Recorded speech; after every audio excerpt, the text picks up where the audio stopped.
Hello everyone, Sanskrit की class में आपका स्वागत है। आज का जो हमारा टॉपिक है वह है संबंध कारक। आज हम इस संबंध कारक के विषय में पढ़ेंगे। यद्यपि संबंध को संस्कृत में कारक नहीं मानते। मैंने आपको जब कारक प्रकरण का सामान्य परिचय पढ़ाया था तो उसमें बताया था कि संबंध को कारक नहीं मानते हैं। क्यों? क्योंकि इसका मतलब संबंध कारक का क्रिया के साथ सीधा संबंध नहीं होता है। प्रत्येक कारक का क्रिया के साथ सीधा संबंध होता है, साक्षात संबंध होता है, लेकिन इस संबंध कारक का क्रिया के साथ सीधा संबंध नहीं होता है, इसीलिए संबंध को कारक नहीं मानते हैं। फिर भी अनुवाद की दृष्टि से यहाँ पर हम इसका अध्ययन करेंगे। अनुवाद की दृष्टि से, अनुवाद के लिए बहुत महत्वपूर्ण टॉपिक है, ठीक है, क्योंकि जब हम अनुवाद करते हैं तो उसमें संबंध वाले अनुवाद भी आते हैं।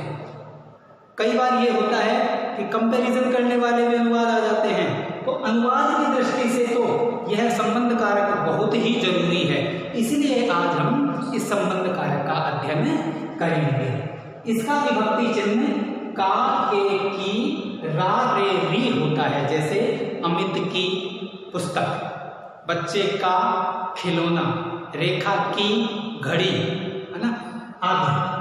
का, के, की, रा, रे, री अर्थ होता है। इसके कुछ नियम हैं। इसका पहला नियम है स्वामी, भृत्य, जन्य, जनक आदि संबंध भाव दिखाने के लिए षष्ठी विभक्ति का प्रयोग होता है। स्वामी को कहते हैं स्वामी को, भृत्य कहते हैं सेवक को, जन्य कहते हैं उत्पादक कर्ता को, और जनक यानी पिताजी। आदि से संबंध भाव दिखाने के लिए, रिलेशनशिप दिखाने के लिए षष्ठी विभक्ति का प्रयोग होता है। जैसे अथर्व का पुत्र सुरेश है, राम का बेटा लव है, दशरथ का पुत्र राम है, सीता राम की पत्नी है, आदि। तो जन्य, जनक, भृत्य, स्वामी आदि संबंध भाव दिखाने के लिए षष्ठी विभक्ति का प्रयोग होता है, और जिससे संबंध दिखाया जाता है उसमें षष्ठी विभक्ति लगाते हैं, या उसमें षष्ठी विभक्ति होती है। षष्ठी विभक्ति किस में लगाएंगे? जिससे संबंध दिखाया जा रहा है, जिससे रिलेशन दिखाया जा रहा है, उसमें हम षष्ठी विभक्ति लगाते हैं। जैसे मैं कहूं ये चौक मेरा है, अब चौक किसका है? मेरा, तो मेरे अंदर षष्ठी आएगी, चौक में षष्ठी नहीं आएगी। सुरेश की पुस्तक, अब जो पुस्तक का संबंध किससे दिखाया जा रहा है? सुरेश से, तो सुरेश में षष्ठी आएगी, पुस्तक में षष्ठी नहीं आएगी। जिससे संबंध दिखाया जाता है उसमें षष्ठी विभक्ति का प्रयोग करते हैं। उदाहरण देखो, दशरथस्य पुत्रः, पुत्र किसका पुत्र? दशरथ का, इसलिए हमने दशरथ में कौन सी विभक्ति लगा दी?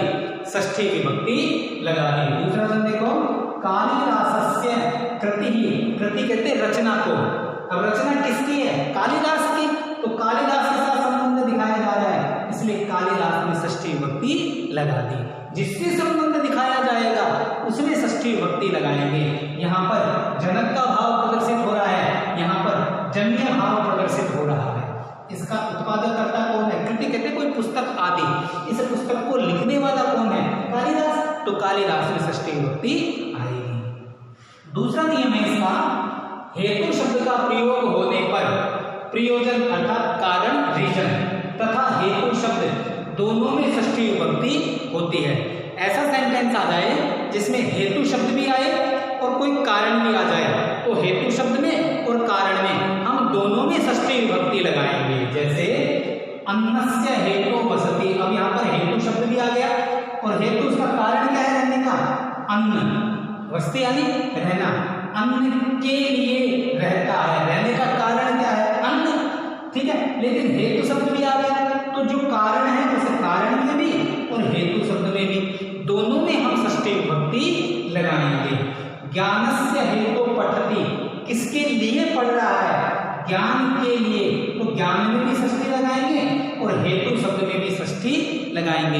हेतु शब्द की षष्ठी होती है हेतोः, ज्ञानस्य हेतोः पठति, हेतु शब्द में भी, और जो प्रयोजन है, जो कारण है, उस कारण दोनों में षष्ठी विभक्ति लगाते हैं। तीसरा नियम है इसका, जब किसी समूह में से किसी को श्रेष्ठ बताया जाए तो उस समूहवाचक शब्द में षष्ठी विभक्ति लगाते हैं, सप्तमी भी लगाते हैं, षष्ठी भी लगाते हैं। अर्थात अगर किसी ग्रुप में से हम किसी को श्रेष्ठ बताएं तो जो ग्रुप में से बता रहे हैं, जिस ग्रुप में से बता रहे हैं, उस ग्रुप में षष्ठी विभक्ति का प्रयोग करेंगे और सप्तमी विभक्ति का भी प्रयोग करेंगे। उदाहरण के लिए देखो, अपने विद्यालय में बहुत सारे टीचर्स हैं और मैंने कहा कि सारे टीचर्स में प्रिंसिपल सर श्रेष्ठ हैं, तो मैंने श्रेष्ठ किसको बताया?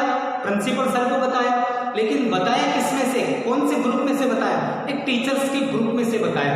तो जो टीचर्स का ग्रुप है उस ग्रुप में षष्ठी विभक्ति लगाएंगे या फिर सप्तमी विभक्ति लगाएंगे। उदाहरण देखो, कवि नाम कविषु कालिदास श्रेष्ठ है। कालिदास श्रेष्ठ है, तुलना तो करते कालिदास की, लेकिन किससे कही?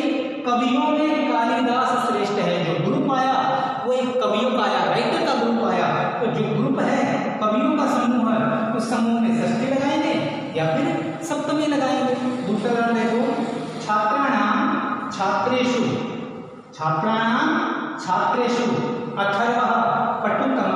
पटुतमः का मतलब होता है चतुर, बुद्धिमान, प्रवीण, दक्ष, निपुण आदि। अब श्रेष्ठ कौन है? अथर्व। लेकिन किसमें से तुलना करी मैंने? छात्रों में से तुलना करी। तो जो छात्रों का ग्रुप है उस ग्रुप में षष्ठी विभक्ति लगाएंगे या फिर सप्तमी विभक्ति लगाएंगे। फिर बता रहा हूं, संबंध को यद्यपि कारक में नहीं मानते हैं, लेकिन अनुवाद की दृष्टि से हमें इसके नियम का ज्ञान होना बहुत जरूरी है। इसका विभक्ति चिन्ह काके की रालेरी होता है और इसमें विभक्ति षष्ठी आती है। विभक्ति कौन सी आती है? षष्ठी विभक्ति आती है। इसके कुछ विशेष नियम है। पहला है स्वामी, भृत्य, जन्य, जनक आदि संबंध भाव दिखाने के लिए जिससे संबंध दिखाया जा रहा है उसमें षष्ठी विभक्ति का प्रयोग करते हैं। दूसरा नियम है, हेतु शब्द का प्रयोग होने पर प्रयोजन अर्थात कारण तथा हेतु शब्द दोनों में षष्ठी विभक्ति का प्रयोग करते हैं। हेतु शब्द में भी करेंगे और जो कारण आया है उस कारण में भी हम षष्ठी विभक्ति का प्रयोग करेंगे। तीसरा नियम है, जब किसी समूह में से किसी को श्रेष्ठ बताया जाए तो उस समूह शब्द में षष्ठी विभक्ति भी लगाते हैं और सप्तमी विभक्ति भी लगाते हैं। जिस ग्रुप में से उनको श्रेष्ठ बताएंगे उस ग्रुप में षष्ठी विभक्ति लगाएंगे और सप्तमी विभक्ति लगाएंगे। ये था आपका संबंध